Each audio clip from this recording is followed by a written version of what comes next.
మహాభారతంలో మనం తెలుసుకోవలసిన వ్యక్తి శకుని. శకుని మహాభారతంలో గాంధారికి తమ్ముడు, దుర్యోధనుని మేనమామ. ఇతనికి ఇద్దరు సోదరులు, వృషకుడు, అచలుడు. ఇతని కొడుకు ఉలుకుడు. చెరశాలలో శకుని అతని అన్నలను కౌరవులు ఒక చెరశాలలో బంధించి వారికి రోజు ఒక్క మనిషికి సరిపోయే ఆహారం మాత్రం ఇస్తారు. కౌరవుల మీద ఎలా అయినా ప్రతీకారం తీర్చుకోవాలనుకున్న శకుని సోదరులు తమ భాగం ఆహారాన్ని కూడా శకునికి ఇచ్చి తమ పగ తీర్చుకోమని ప్రమాణం చేయించుకుంటారు. తదుపరి ఒక్కొక్కరుగా మరణిస్తారు. శిక్ష అనంతరం బయటపడిన శకుని దుర్యోధనుని పొగుడుతూ అతనికి అండగా మంత్రి స్థాయిలో ఉంటూ అతడికి దురాచోళనలను ఇతడు సహాయం చేస్తుండేవాడు. ఇతడే ధర్మరాజుని మాయాజూదంలో ఓడించింది. వనవాసం చేయించుకున్న పాండవులను ఏదో విధంగా చంపమని దుర్యోధనునికి బోధించింది కూడా ఇతనే.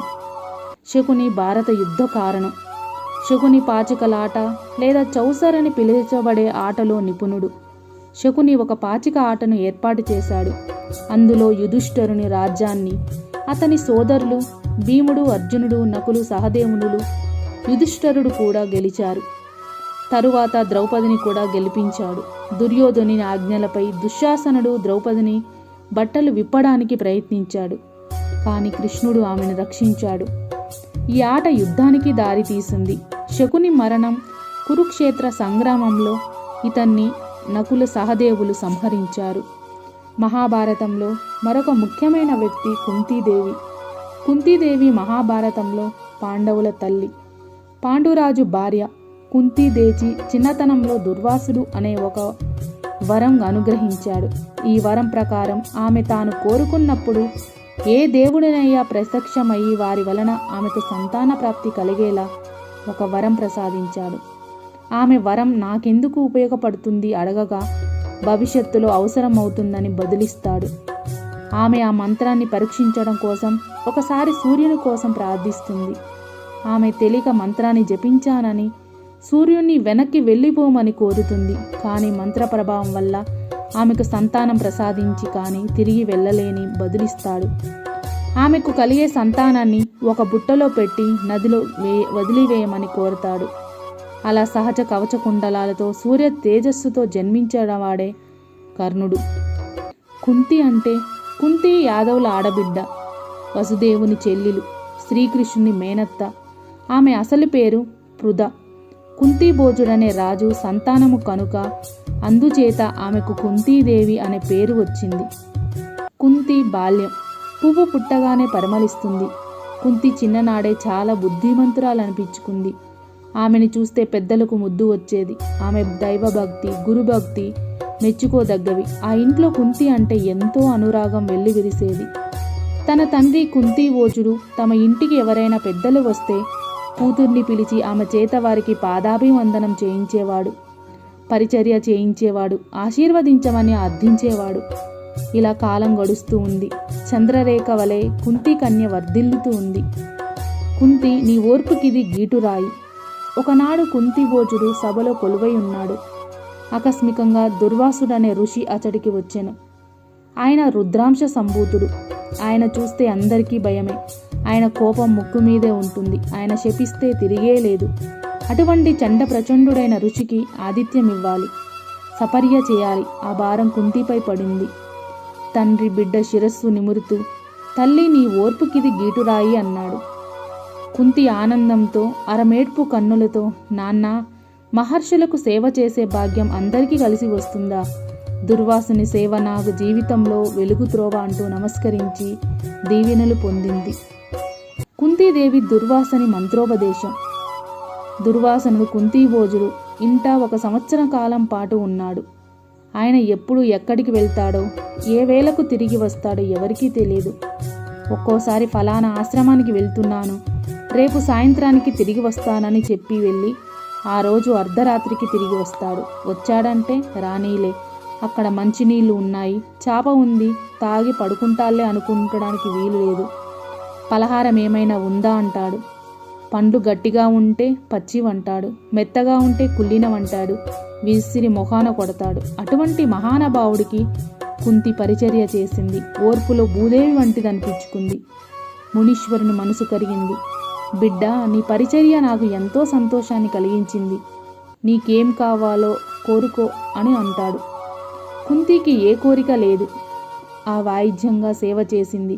మహాత్మా, నాకు కావలసిందేముంది? మీరు ప్రసన్నులయ్యారు, అదే నాకు 10,000. నా తండ్రి సంతోషిస్తాడు అని నమస్కరించింది. ముని ఇలా అన్నాడు, నీవు పసిదానవు, నీకు తెలియదు, అడగలేకున్నావు. నీకు ఒక మంత్రాన్ని ఇస్తాను, తీసుకో. నీవు ఏ దేవుడిని పిలిస్తే ఆ దేవుడు నీ దగ్గరికి వస్తాడు, నీకు వరాన్ని ప్రసాదిస్తాడు. కుంతి మారాడకుండా మహాప్రసాదం అని మంత్రముని స్వీకరించింది. కుంతికి మంత్రోపదేశం చేసి కుంతీభోజుని ఆశీర్వదించి దుర్వాసుడు తన దాన్ని తాను వెళ్ళిపోయాడు. కోరిన వెంటనే నవయువ స్త్రీతో 4 గంచులు విరిసిన పద్మంలా కుంతి కాంతి వెదజల్లుతూ కూర్చొని ఉంది. ఒకనాడు పొద్దు పొడుపు శోభ చూస్తూ ఉంది. ఆమె హృదయంలో రఘుమాధవు తొణికింది. ఓహో, సూర్యభగవానుని మూర్తి ఎంత సుందరంగా ఉంది! స్వామి, సహజ కుండలాలతో వజ్రవంచితో మిరుమిట్లు కొలిచే తేజస్సుతో నీలాగే చూడముచ్చటగా ఉండే కుమారుని నాకు ప్రసాదిస్తావా అంటూ అప్రయత్నంగా దుర్వాసుడిచ్చిన మంత్రం జపించింది. సంకల్ప మంత్రాన సరసిజ మిత్రుడు సమీపుడయ్యాడు. ఎంతో సౌమ్యంగా ప్రసన్నంగా ఉన్నాడు. ఆ దివ్య పురుషుడిని చూసి కుంతి భయపడింది. పారిపోవాలని చూసింది. చాలా భయపడకు బాలా, భయపడకు, నీవు కోరిన వరమేయడానికి వచ్చాను అంటూ బుజ్జగిస్తూ రవి సమీపించాడు. కుంతి భయపడుతూ చేతులు జోడించి, స్వామి, ఒక బ్రహ్మ విభుడి నాకు ఈ మంత్రం ఉపదేశించాడు. మంత్రశక్తి నాకు తెలియదు, చూద్దామని ఊరికే ఉచ్చరించాను. ఇంత పని జరుగుతుందని అనుకోలేదు. అజ్ఞానంతో ఈ పని చేస్తిని, నన్ను మన్నింపుము అని ప్రాణాయం చేసింది. పద్మవంజుడు వినలేదు. నా దర్శనము వృధా కాదు, నీ అభిమానం నెరవేరుస్తాను అన్నాడు. అయ్యో, నేను కన్యను, నేను గర్భవతినైతే తల్లిదండ్రులు, చుట్టుపక్కల వాళ్ళు నన్ను చూసి నవ్వుతారు. నేను బ్రతకలేను, నన్ను రక్షించు అంటుంది కుంతి. అప్పుడు ఆ కర్మసాక్షి కమలాక్షి, నీ కన్యత్వం చెడదు, నీకు లోకపవాదం రాదు, నేను వరమిస్తున్నాను, ఇక మాట్లాడవద్దు అని రవి ముందుకు వచ్చాడు. కుంతి, సత్యం ధర్మం పాలించే ప్రభువు నీవు, నీకు ధర్మమని తోస్తే చేయి, నేనింక మాట్లాడు అని పారవశ్యం పొందింది. అంశుమంతుడు కుంతి అభిలిషితం తీర్చి అంతర్గతమయ్యాడు. ఇప్పుడేం చెయ్యాలి? కుంతి భాస్వంతులో సమాగా ఫలము కర్ణుడు. శిశువు కలిగాడు. వాని చెవులకు పుట్టుకతోనే రత్నకుండలాలున్నాయి. శరీరమంతా వజ్ర కవచములు. 2వ సూర్యునిలాగా ఉన్నాడు. కుంతికి కళ్ళు తిరిగాయి, మతిపోయింది. ఇటువంటి బిడ్డ లోకంలో ఎవరికైనా జన్మిస్తాడా? నాకు జన్మించాడు, ఇది భాగ్యం అనుకోవాలను. పెళ్లి కాని కన్యను నేను, వీడు నాకు కొడుకని చెప్పుకోలేను, ఏమి చేయాలి అని లోపల కుమిలిపోయింది. లోకోపవాదం భయం ఆమెకు దావాగ్నిలా చుట్టుముట్టింది. ఆమె మనసులో ఒక ఊహ మెరిసింది. వెంటనే ఒక పెట్టెలో బాలుని భద్రపరిచి అందులో కొంత ధనము కూడా ఉంచి తీసుకుపోయి ఆ పెట్టెను అశ్వానది ప్రవాహంలో వదిలింది. తానేం చేస్తున్నదో తనకే తెలియలేదు. పెట్టె వంక చూస్తూ నిలబడింది. కుంతి ఆవేదన. జలతరంగాల మీద తేలుతూ పెట్టె కనుచూపు మేర దాటి పయనిస్తుంది. మబ్బు కొంత విచ్చిపోయింది. కుంతి దిక్కులు చూసింది, ఎవరూ లేరు. బావురమని ఏడ్చింది. కడుపులోని దుఃఖమెంతా వెళ్ళబోసుకుంది. నా చిన్ని తండ్రి మునీశ్వరుడు నాకెందుకు మంత్రం ఇచ్చాడు? నేనెందుకు తెలివిమాలి అరవింద శంకుని ఆహ్వానించాను? అతడు వచ్చిందంటే సుతునెందుకు ప్రసాదించాడు? అబ్బా, సుతుడంటే సామాన్య సుతుడా? సహజ కర్ణ కుండలాలతో భూషితుడు, వజ్రకవచ శోభితుడు. అలాంటి నా కొన్న కొడుకు నాకు దక్కలేదు. అయ్యో, చేతులార నా నదిలో తోశాను. నా బంగారు కొండ, ఏ ఊరికి వెళ్తున్నావు? ఏ తల్లి ఒడిలో చేరుతావో? నిన్ను ముద్దాడి పోషించే అదృష్టం ఏ సతికి సమకూరింతుంది? ఎక్కడున్నా నువ్వు కనిపిస్తావులే. తలతల్లాడే చెవిపోగులు, మిలమిల్లాడే మైమరపు అందాలు చిందే ఆకారపు నీవెక్కడున్నా చెయ్యెత్తి చూపిస్తాయి. నీ అభ్యుదయం చూసి తల్లిగా సంతోషిస్తాను.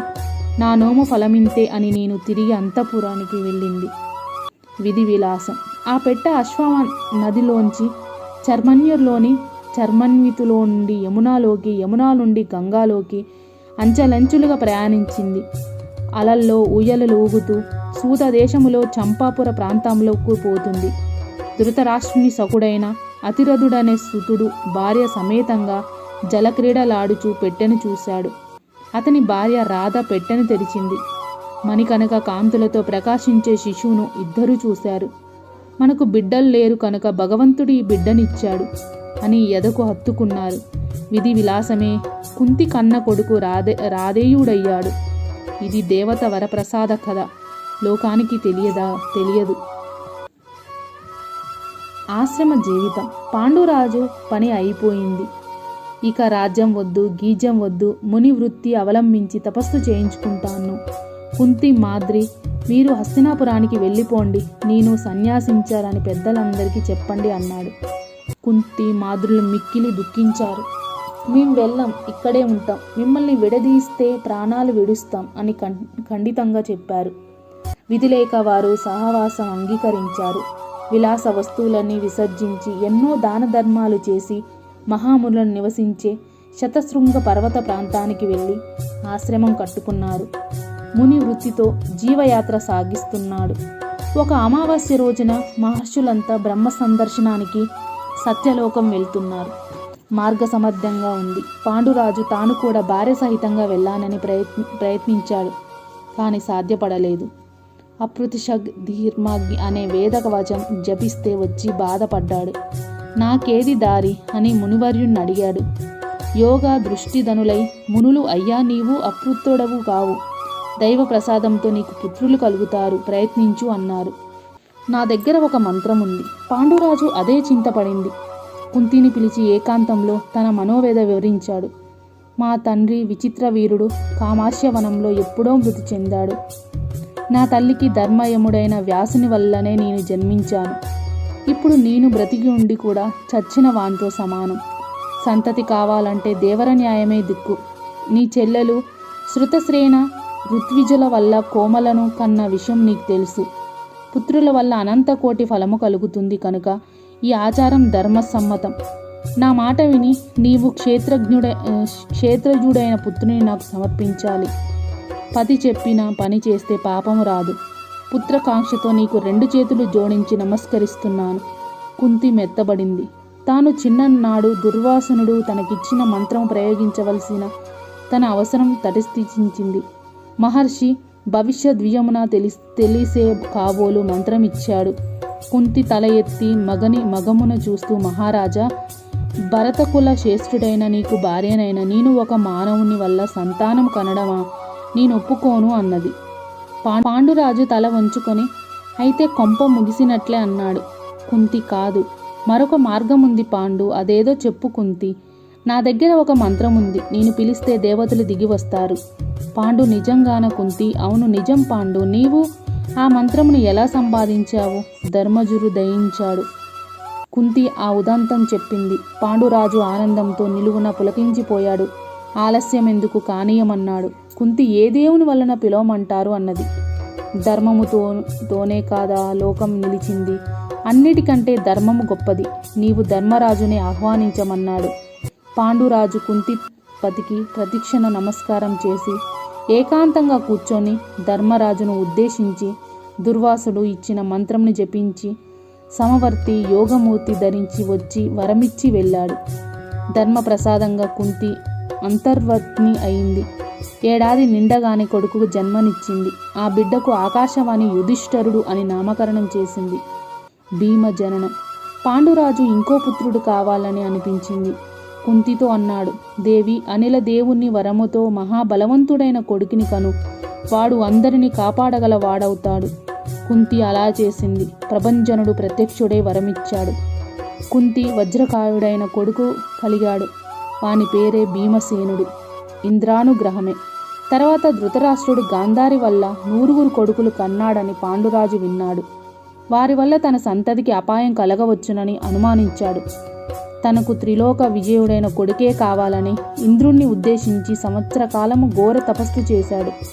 ఇంద్రుడు ప్రసన్నమై వరమిస్తానన్నాడు. ఇంటికి వచ్చి పాండురాజు కుంతితో ఇంటి, ధనం, విద్య, సంతానం ఈ మూడు ఎంత లభించినా తృప్తి కలగదు. ఇంకా కావాలని ఆశ చిగురుస్తూనే ఉంటుంది. ఇంద్రుని ప్రార్థించి ఒక పుత్రుని కను అన్నాడు. కుంతి సరే అన్నది. దేవత సార్వభౌముని ఆహ్వానించింది. ఇంద్రుడు దిగి వచ్చాడు. కుంతి ఆ నల్లని మూర్తిని కనురెప్పల్లో బంధించి పురంధ్రుడు పుత్రుని ప్రసాదించాడు. ఇంద్రనీలమనులో రాశిపోసి ప్రాణం పోసారన్నట్లు ఉన్నాడు పసికందు. ఆ కుర్రవాని పేరు అర్జునుడన్నారు పెద్దలు. పాండురాజు త్రిలోక సామ్రాజ్య సిద్ధించినంత సంతానం కలిగింది. మువ్వూరు కోమరులతో ఆడుకుంటున్నాడు మాద్రి మనోవేద. మాద్రి పాపం దీనురాలై చూస్తుంది. కుంతికి 3 పుత్రులు పుట్టారు. అక్కడ గాంధారికి 100 మంది జన్మించారు. తనకు ఒక్క మొలక కూడా కలగలేదు. నిరర్ధకమై తన ఒక ఆడబిడ్డ గురించి ఆలోచిస్తూ కుమిలిపోతూ ఒకనాడు ఏకాంతం చూసి పతి సన్నిధానంలో పగల్పడి ఏడుస్తుంది. కుంతికి చెప్పి తనకు కూడా సంతానం కలిగేటట్లు చేయమని వేడుకుంది. పాండురాజు తనకు కూడా ఈ అభిప్రాయం ఉందని చెప్పి ఓదార్చి కుంతిని పిలిచి అశ్విని దేవతలను ఆహ్వానించి మాద్రికి సంతానం ప్రసాదింపేలా చేయమని ఆదేశిస్తాడు. కుంతి ఆ పని చేసింది. మాద్రికి కవలలు జన్మించారు. మాద్రికి సంతానాపేక్ష మిక్కుటంగా ఉంది. ఒక్క కొడుకుతో తృప్తి పడక మరొకసారి కుంతిని అడిగితే ఆమె ఏమంటుంది? ఒకేసారి దేవ వైద్యులను 2 పిలిపించి కవలలు కలిగేలా చేశాడు పాండురాజు. ఆ బిడ్డలు నకులు సహదేవులు. కుంతికి 3, మాద్రికి 2 వెరిసి 5 అయ్యారు. వీరే పంచపాండవులు. పాండురాజు పరలోక గమనం. వసంతకాలం వచ్చింది. పువ్వులు నవ్వుతున్నాయి. తుమ్మెదలు జుంకరిస్తున్నాయి. కోయిలలు పిలుస్తున్నాయి. మాద్రి అటు వెళ్తుంది. రాజును చూశాడు. మెల్లగా ఆమెను అనుసరించాడు. కుంతి ఎప్పుడు ఏమారదు. మాద్రి ఒక కంట చూస్తూనే ఉంటుంది. ఆనాడు బ్రాహ్మణుల సత్పరణ చేయిస్తూ ఆశ్రమ ప్రాంగణంలో హడావుడిలో ఉంది. మాద్రి లోపలే కూర్చొని ఉందిలే అనుకుంది. మాద్రి, పాండురాజు 2 కొత్తగా పూచిన తీగలు పరిశీలిస్తూ విహరిస్తున్నారు. రకరకాల పూలు అలంకరించుకొని సతి మాద్రి రతీదేవి వలె వయ్యారమలుకుతూ ఉంది. వీరి తీవులు పీచెపులు వేస్తున్నాయి. చిన్న భార్య సింగారు రాజుకు మత్తెక్కించింది. ఆమె మెడలోని పొగడపు దండ నాగ్రిస్తూ చెక్కిలి ముందు పెట్టుకున్నాయి. మాద్రి భయపడింది. కుష్ఠిరోగిని చూసి మొగము తిప్పుకునే త్రాచుపాము వలె తప్పించుకోవడాన్ని చూసింది. రాజు అదిమి పట్టుకున్నాడు. వద్దు వద్దు అని మాద్రి వారించింది. రాజు వినిపించుకోలేదు. మదోన్మాదం చెలరేగింది. అంతే. బాణపు దెబ్బతో త్రులిపడ్డ జింక వలె విగత జీవుడై పడిపోయాడు పాండురాజు. మాద్రి సహగమనం. పతిని పట్టుకొని బోరున ఏడుస్తూ ఉంది మాద్రి. ఆ ఆక్రందన ధ్వని విని కుంతి పరిగెత్తుకు వచ్చింది. కొడుకులు కూడా వచ్చారు. శ్రతశృంగ నివాసులై మునులు వచ్చారు. శాపఫలం పొందిన రాజును చూసి శోకిస్తున్నారు. కుంతి ముందుకు వచ్చి మాద్రి పక్కకు లాగి, నేను పతి వెంటనే పోతాను, నీవు బిడ్డలను పోషిస్తూ ఉండు అని అన్నది. మాద్రి కుంతిని వెనక్కి తోసి, నేను పతి వెంట వెళ్తాను, నేను మహారాజు స్వయంవరంలో చేపట్టావు, వంశము నిలిపావు, పుణ్యగతి కనిపించావు, అభిష్టం తీర్చావు, నేను నీ కోరిక తీర్చలేకపోయాను. శాప విషయం తెలిసి కూడా ఏమరపాటు చేటు తెచ్చి పనికి మాలిన దానను, ఇలాంటి నేను పుత్రులను సంరక్షించగలనా? వద్దు, నన్ను వెళ్ళనీవు. అన్యలోకంలో అయినా పతికి ప్రీతి కలిగించడానికి ప్రయత్నిస్తాను.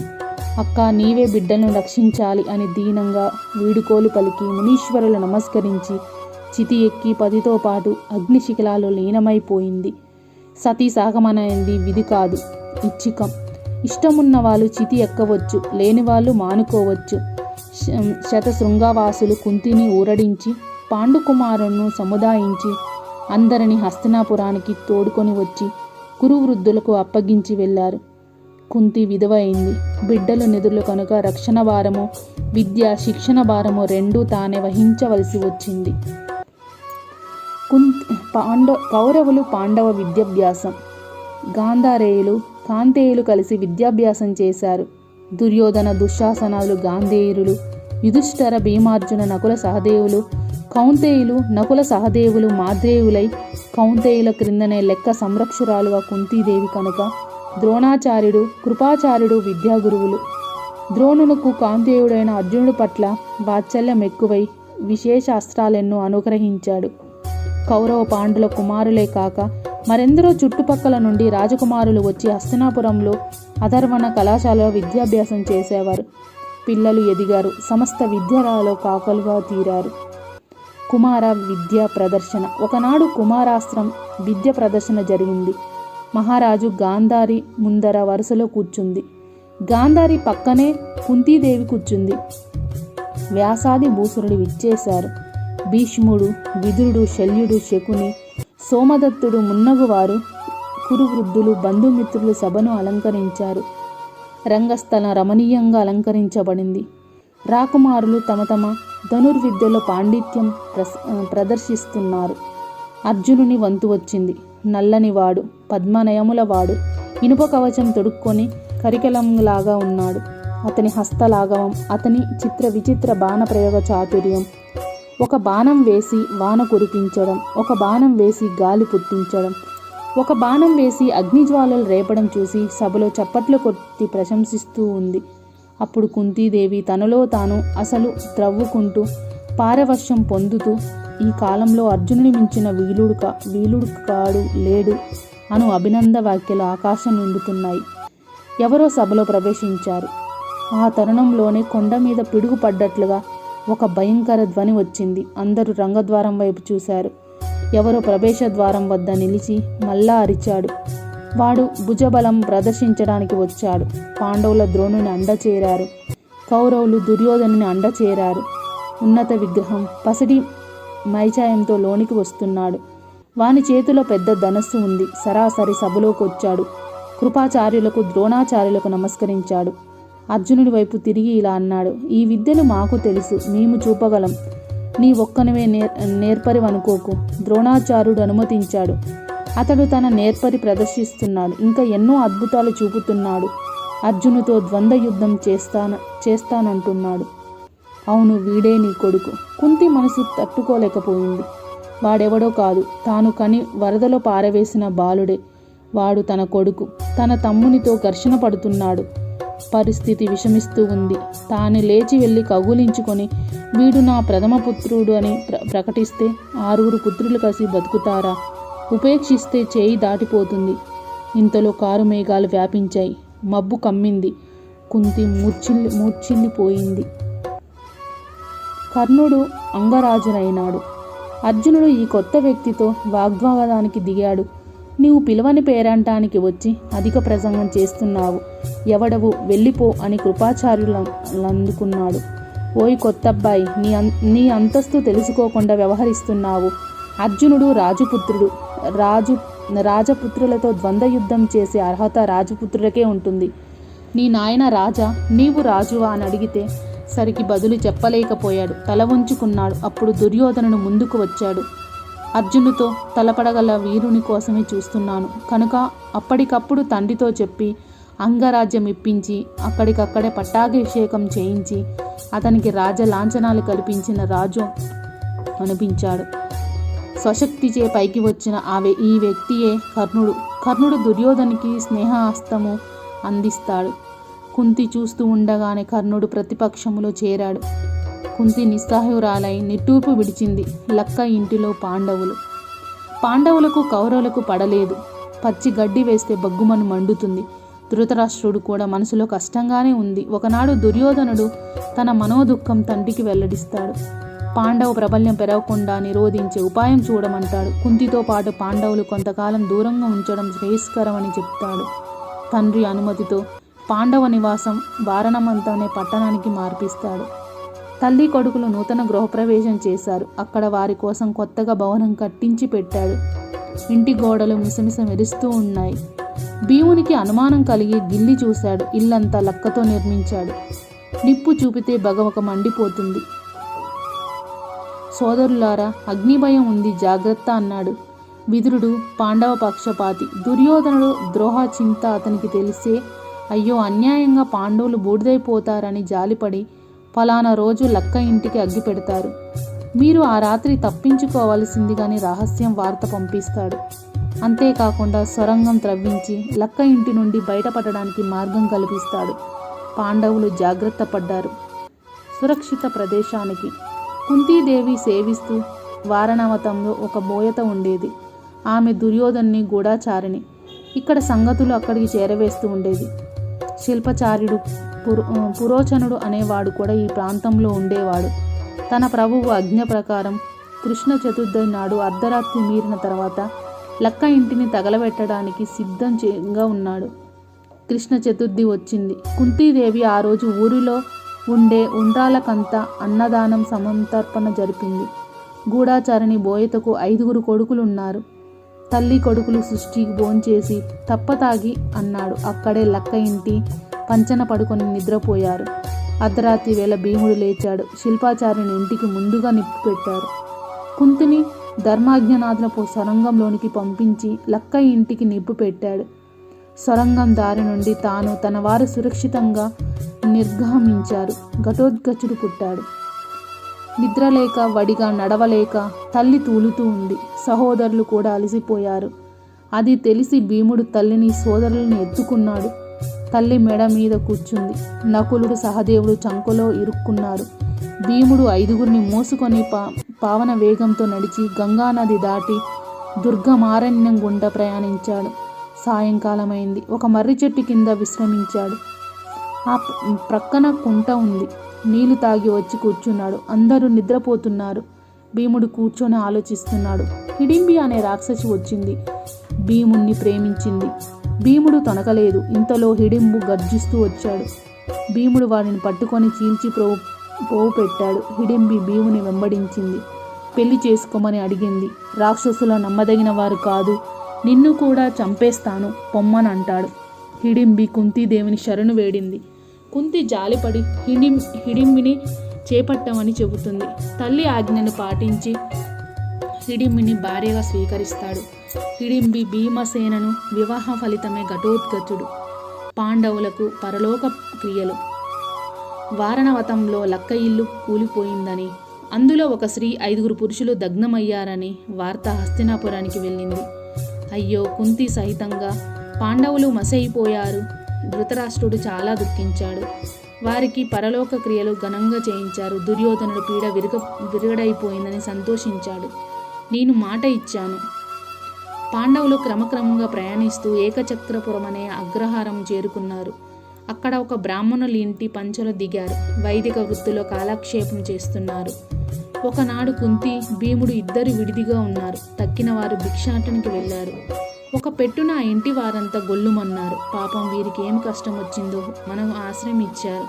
మంచివారు, వీరి మనం ఏదైనా ప్రత్యుపకారం చేయాలనే అనుకుంటూ ఉండేదాన్ని అని అన్నది కుంతి. ఈ సమయమున మనము వారిలో ఆదుకోవాలని చెప్పింది కుంతీదేవి.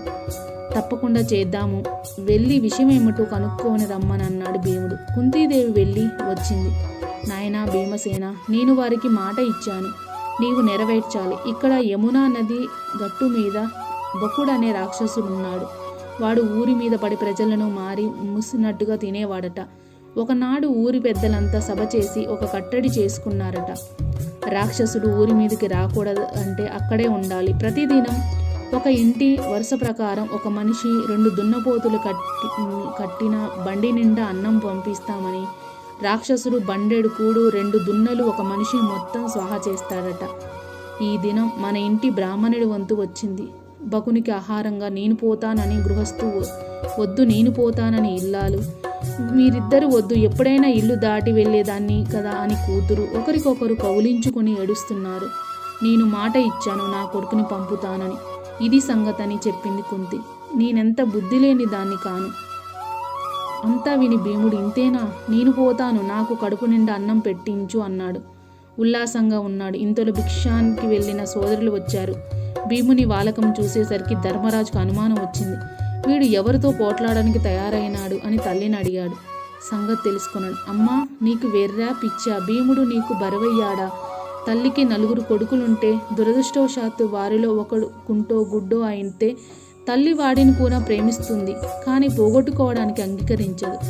నీవు భీముని రక్కసుని ఆహారము ఇస్తావు అని ఆక్రోశించాడు ధర్మరాజు. భీముడు నవ్వాడు. తల్లి కూడా నవ్వుతూ, నీవు భీమసేనుని ఆ ఏటగట్టున ఉంటే బకునికి లోకు అని భావిస్తున్నావా? నేనెంత బుద్ధి లేని దాన్ని కాదు.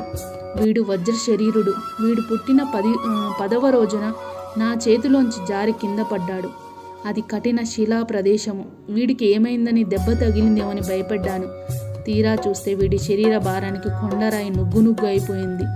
వీడు అంత గట్టివాడు. మనకు నిలవ నీడ ఇచ్చిన కుటుంబానికి కాదు, ఈ ప్రదేశానికి రాక్షస బాధ లేకుండా చేయాలని నా ఉద్దేశం. మీరేం భయపడొద్దని సమాధానమిచ్చింది కుంతీదేవి. భీముడు బకుని వధించాడు. పాంచాల దేశానికి ప్రయాణం. పాంచాలపతి ద్రౌపది స్వయంవరం చాటించారు. నానా దేశోజులైన రాజపుత్రులు ద్రుపద రాజ్యానికి వెళ్తున్నారు. బ్రాహ్మణులు గుంపులుగా బయలుదేరారు. కుంతీదేవి కుమారులతో ఇలా అన్నది: నాయన్లారా, మనం ఇక్కడకు వచ్చి చాలా రోజులైంది. ఒకే చోట పాదుకొని ఉండుట దేనికి? వెళ్దాము. దక్షిణ పాంచాల దేశము సుభిక్షంగా ఉందని, అక్కడ ప్రజలు బ్రాహ్మణులకు ఆప్యాయంగా లడ్లు, పాలు, పెరుగు భోజనం పెట్టి సత్కరిస్తారని వింటున్నాను అని అన్నది. వారికి ముందే వెళ్ళాలని అభిప్రాయం ఉంది. తల్లి హెచ్చరించేసరికి మూపులు మూడయ్యాయి. బయలుదేరారు. ద్రుపదపురం చేరుకున్నారు. ఊరంతా కిటకిటలాడుతూ ఉంది. ఎక్కడ చూసిన పెద్దల గూడారాలు, రాజభటులు, రథాలు, ఒకటే సందడి. తమ విడిది ఎక్కడ దొరుకుతుంది? ఒక కుమ్మరి శెట్టి ఇంట్లో దిగారు. మృగ చర్మాలు, నార చీరలు, విభూతి పట్టెలు, వేదఘోష అచ్చంగా బ్రాహ్మణమూర్తులే నిగురు గప్పిన నిప్పులా ఉన్నారు. తల్లి విడుదలోనే ఉంది. కొడుకులు 5 స్వయంవర సభకు వెళ్ళారు. Thank you for watching. Please like, share, subscribe.